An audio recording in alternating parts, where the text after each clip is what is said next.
wabarakatuh. Sugeng sonten para pamirsa, ketemu malih kalih kula Muhammad Saputra. Wektu niki kula badhe maosake pawarta ingkang judul pencemaran kali ing Desa Kandangan RT 1 RW kali. Perkara sampah mbutuhake kawidaten khusus amarga sampah iku dadi perkara nasional. Mbuak sampah ing kali saged nyebabake pencemaran banyu kali. Pembuangan sampah lan limbah kali bisa ngganggu proses banyu kresep ing lemah. Tuladhane kaya ing Desa Kandangan RT 1 RW kalih Kecamatan Bawen. Akeh masyarakat kang mbuak sampah ing kali akibate kali tercemar lan kewan-kewan ing urip mau padha mati utawa kurang jumlahe.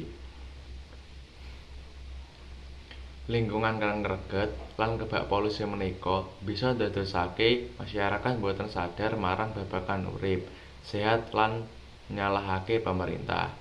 Cekap semanten pawarta kalih kula. Wassalamualaikum warahmatullahi wabarakatuh.